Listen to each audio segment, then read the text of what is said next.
Jesus, our Eucharistic love. Eucharistic life exemplified by the saints. By Father Stefano Manelli. Chapter 10. Bread to make strong and Viaticum for heaven. In the life of Saint Vincent de Paul, we read that one day, after having gathered his priests together, he asked them, "Have you celebrated Mass?" "Yes," they all replied. Then responded the saint, "I can tell you what this entails. You must abandon your country, family, friends, and go into exile in a strange land in order to speak about God to the savages and afterwards certainly die miserably." Immediately, all these priests, being filled with Jesus, generously offered themselves for that dangerous mission to save souls. It should go without saying that for everyone, Christ in the Eucharist is the true bread which makes them strong. It is the nourishment of heroes, the sustenance of martyrs, and the comfort of souls in their last agony. In order to encourage the faithful to receive Holy Communion, Saint Robert Bellarmine would preach against the errors of Protestants in this manner. The bread of wheat that nourishes our bodies is not prepared with so much labor only to be contemplated. It is made to be eaten. Thus, the bread of life, the bread of the angels, is not offered only for our adoration and homage, but was given to us as food. Let us go then and partake of this food to nourish and fortify our souls. I will refresh you. In the Eucharist, Jesus repeats this affectionate summons to us, mourning and weeping in this valley of tears. "Come to me, all you who labor and are heavy burdened, and I will refresh you." For surely the life of man on earth is a warfare. Moreover, Jesus' followers shall suffer persecution, and it is true that they that are Christ's have crucified their flesh with its passions and concupiscences, and that we ought to live as dead with Christ to the elements of the world. It is also true that with Jesus I can do all things in him who strengthens me, for Jesus is all. In Holy Communion, he makes himself all mine. Then I can say with the servant of God, Louis Maria Claret de la Touche, "What need I fear? He who sustains the world is within me. The blood of a God circulates within my veins. Have no fear, O my soul. The Lord of the universe has taken you into his arms and desires you to find rest in him." In view of this, Saint Vincent de Paul was able to ask his missionaries, "When you have received Jesus into your hearts, can any sacrifice be impossible for you?" And Saint Vincent Ferrer, during the 2 years he had to suffer in prison as a victim of persecution, abounded with exceeding joy in all the tribulations, because he somehow managed to celebrate Holy Mass every day in spite of the fetters, chains, and darkness of the dungeon. The same courage and joy filled Saint Joan of Arc when she was allowed to receive Jesus in the Holy Eucharist before mounting the stake. When Jesus entered her dark prison, the saint fell on her knees amidst her chains, received Jesus, and was absorbed in deep prayer. As soon as she was bidden to go forth to her death, she rose and began to walk without interrupting her prayer. She mounted the stake and died amid the flames, even in union with Jesus, who remained in her soul and immolated body. Strength of the martyrs. The whole history of the martyrs, from Saint Stephen the proto-martyr to the angelic martyr Saint Tarcissus and the martyrs of the most recent times, attests to the superhuman strength which the Eucharist bestows in battle against the devils and against all the hellish powers prowling about the world for the ruin of souls.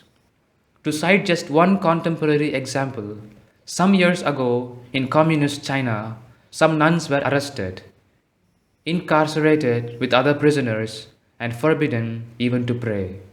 The guards observed their gestures, their bodily posture, the expressions of their faces, and the movements of their lips in order to punish severely any violation. The poor sisters yearned above all for one thing, the Eucharist. An old Christian lady offered her services to the bishop to bring secretly to them consecrated hosts wrapped in a handkerchief. This is the successful stratagem she employed. She presented herself to the prisoners, and in plain view of the guards, she assumed the character of a person mad with rage, spewing a torrent of insults against the nuns. But at the propitious moment, she slipped her little bundle to one of the nuns and left the prison, promising the guards that she would return to mock the sisters. Remember finally the heavenly comfort and aid which Holy Communion brings to the sick, and not merely to their souls, but to their bodies as well, which on occasion are wonderfully healed. For example, with Saint Lidwina, Saint Therese of Lisieux, and Alexandrina da Costa. During the whole time the sacred species remained within their bodies, their terrible sufferings would marvelously cease. So too with Saint Lawrence of Brindisi and Saint Peter Claver. While they were celebrating Holy Mass, all the pain of their grievous ailments afflicting them would cease.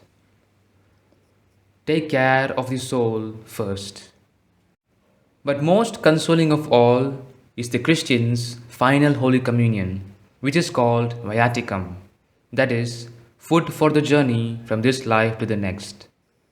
Oh, what great importance the saints attached to our receiving it in good time and with the best dispositions. When Saint Dominic Savio was sent home because of a grave illness, the doctor held out good hopes of his recovery. But the holy youth called his father and said, "Father, it will be a good thing if I deal with the heavenly doctor. I want to go to confession and receive Holy Communion." When Saint Anthony Maria Claret's declining health began to cause serious concern, two physicians were called in for advice. Noticing this, the saints realized the gravity of his illness and said, "I understand, but first let us think about the soul and then the body." And he wanted to receive the sacraments at once. After that was done, he sent for the two physicians and told them, "Now do what you want to do. First the soul and then the body."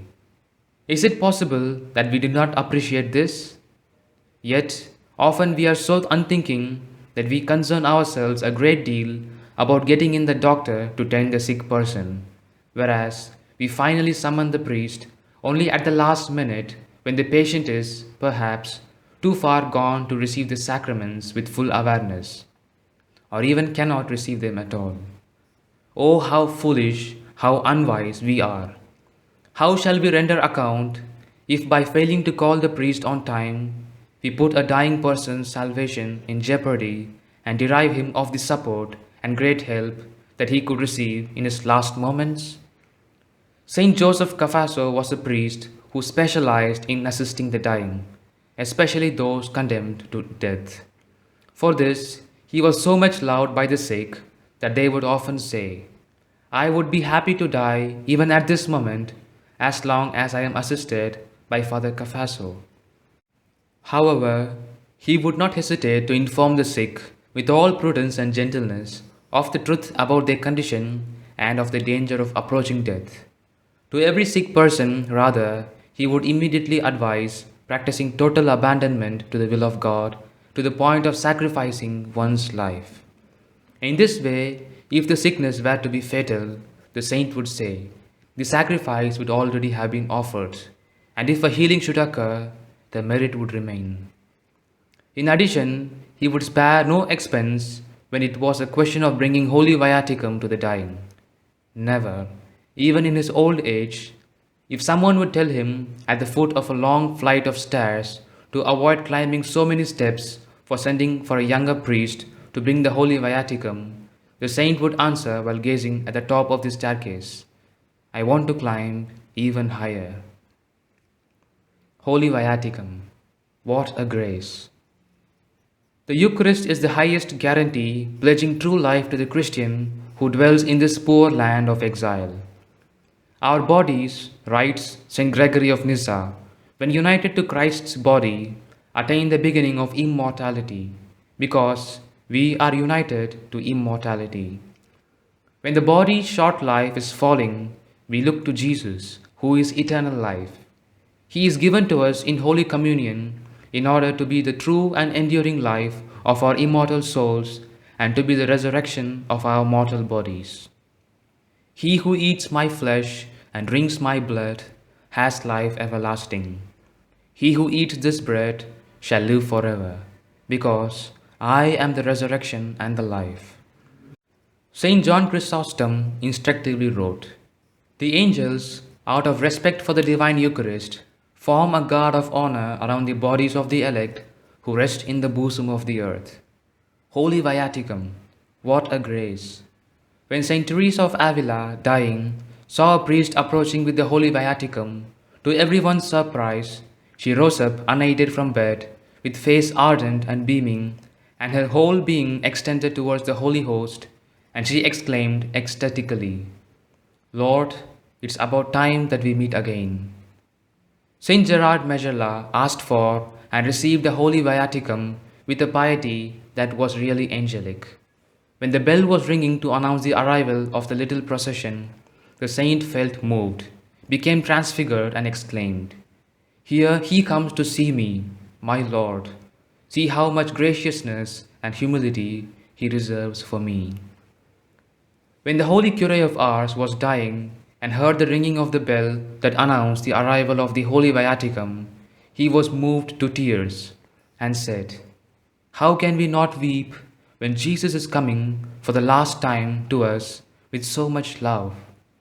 Yes, Jesus in the Holy Eucharist is love that has become my food, my strength, my life, my heart's craving. Every time I receive him, during life or at the time of death, he makes himself mine in order to make me his.